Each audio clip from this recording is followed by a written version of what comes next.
उस्ताद अभी 4 सवाल है।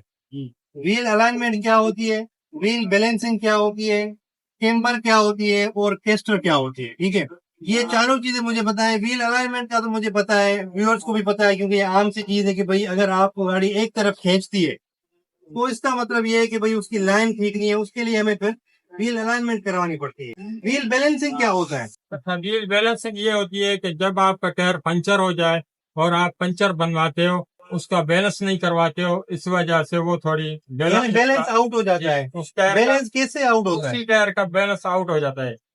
वो बैलेंस आउट इस वजह से होता है कि पंचर वाला पंचर लगा देता है और उसका वजन नहीं लगाता है, तो उसका वजन आउट होता है। फिर वो जब बैलेंस करवाने आता है हमारे पास, तो हम उसको जो है ना, जहाँ उसका वजन लगा उस सामने हम ये वजन लगा, पता चले कि भाई अभी व्हील बैलेंसिंग आउट हो गई है। ये हम जो है ना, वो सामने हमारी मशीन है, उसमें हम जो है ना वो छोटी नहीं, एक आम बंदे को, एक आम ड्राइवर को कैसे पता चले कि भाई अभी मेरा बैलेंस आउट हो गया है?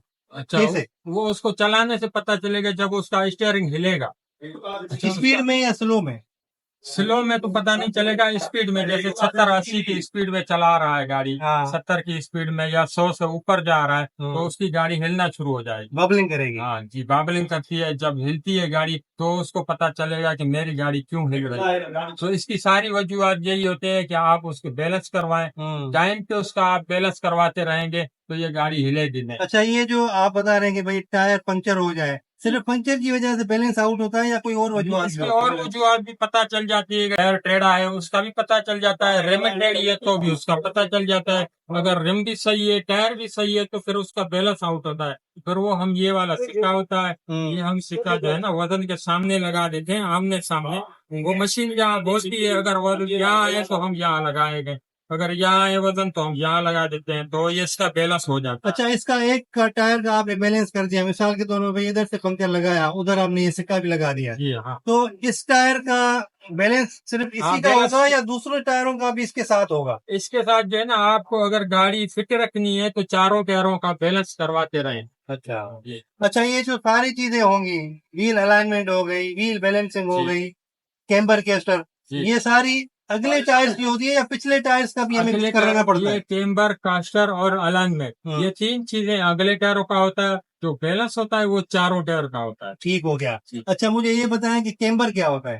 कैम्बर ये शाफ्ट की वजह से हमने बताया कि अगर मैकेनिक शाफ्ट खोलता है, उसमें शाफ्ट नट जो है थोड़ा प्ले आ जाती है, नट में चाल आ जाती है, तो शाफ्ट जो है जंप खड्डे में लगती है, फिर वो आउट हो जाती है, या अंदर चला जाती है या बाहर चला जाती है। यानी शाख किस तरह होती है फिर, या इस तरह हो जाती है? हाँ, एक तरफ वाली जैसे एक साइड का शाफ्ट सीधा है, दूसरे का थोड़ा टेढ़ा है, हाँ। तो वो वर्क सही नहीं करता है। इस वजह से जहाँ शाफ्ट टेढ़ा होता है वो ड्राइवर साइड खींचेगी, अगर ड्राइवर साइड वाला टेढ़ा है तो क्लियर साइड खींचेगी। इस वजह से दोनों जो है ना शाफ्ट सीधे होने चाहिए और वर्क सही करे। इसको कैम्बर कहते हैं जी। अच्छा, कास्टर क्या होता है? अच्छा, कास्टर वो होता है कि जैसे अगर गाड़ी किसी जंप में लग जाती है तो उसके टायर को चोट लगती है, टायर को चोट लगती है तो उसमें नीचे गाड़ी लगा होता है, वो गाड़ी थोड़ा आउट हो जाता है, जैसे टायर आगे पीछे चला जाता है, इसको बोलते हैं कास्टर।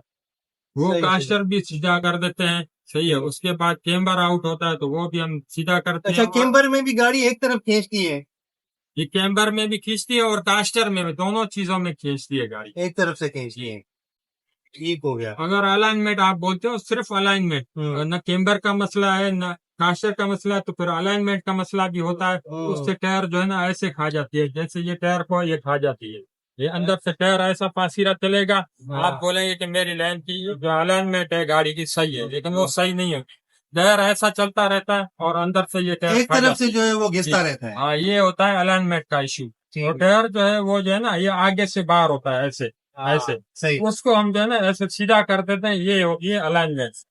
और अगर इसका कैम्बर आउट होगा तो टायर ऐसा चलेगा, अगर इसका कास्टर होगा तो एक टायर आगे होगा, एक टायर पीछे होगा, ये होता है कास्टर। और ऐसे एक टायर टेढ़ा है तो वही कैम्बर, और अगर लाइनमेंट आउट है तो टायर ऐसा होगा, ये अगला टायर बाहर होगा, पिछला जो ऐसा है अंदर होगा, ये होती है अलाइनमेंट आउट है। एकदम टायर सीधा कर देंगे तो ये अलाइनमेंट हो जाएगी।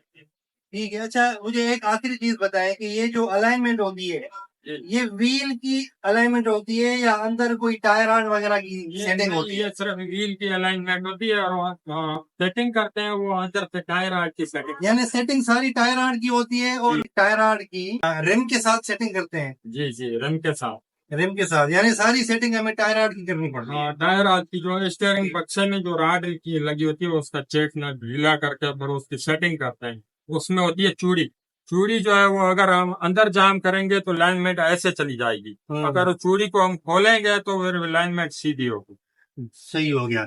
अच्छा, वो जो आपने केम्बर केस्टर बताया, यानी ये सारी जो सेटिंग है ये टायर की नहीं है या व्हील की नहीं है, ये सारी सस्पेंशन की होती है। सारी सस्पेंशन की अंदर से जो हम स्टीयरिंग के साथ जो पार्ट्स कनेक्टेड होते हैं उसके साथ होती ये व्हील सिर्फ बाहर लगा होता है, इसका कोई इश्यू नहीं होता है। तो है, लेकिन सारी सेटिंग तो व्हील के साथ ही करनी पड़ती है। कैम्बर हो गया, कास्टर हो गया, अलाइनमेंट हो गया, ये सारा सस्पेंशन से डिस्का चलता है। ठीक है। अगर वो आउट होगा तो फिर आपका कैम्बर भी आउट होगा, कैम्बर ये कास्टर भी आउट होगा, अलाइनमेंट भी आउट होगा। चले, अलाइनमेंट उसी को ही बोलते हैं। सस्पेंशन आउट होगा तो अलाइनमेंट सारी आउट होगी। चले, बहुत शुक्रिया। आपका नाम क्या है? अख्तर अली अब्बासी। अख्तर अली अब्बासी। आपकी ये शॉप कहाँ पर है? मेरी शॉप ये पीटीसीएल एक्सचेंज ऑफिस है। हाँ, ये पीटीसीएल एक्सचेंज ऑफिस सही है। इसके बराबर में ये भी आलमदीना व्हील अलाइनमेंट बैलेंस वर्कशॉप हुआ है। सही है। ये मशीन है, मुझे 10 साल हो गए हैं इधर।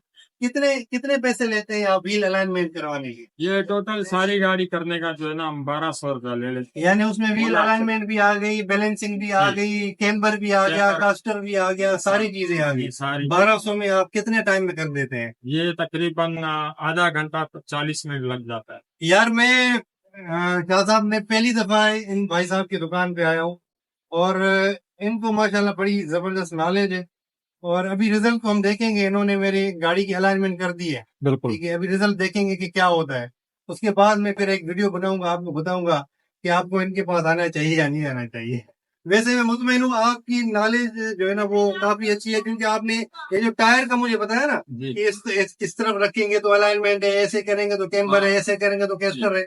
ये आपने बड़ा जबरदस्त बता दिया। व्यूअर्स है ना जो लोग देख रहे हैं उनको भी समझ आ गया होगा मेरे ख्याल से। काफी जो लोग बड़ी बड़ी शॉप बनाए हुए हैं और उनकी नॉलेज है ही नहीं। नॉलेज आप नहीं है। भले इनसे इंटरव्यू ले लें लेकिन उनको नॉलेज नहीं होती है। मुझे 10 साल हो गया है। सही है। चलें अब्बासी साहब, बहुत शुक्रिया। Thank you very much.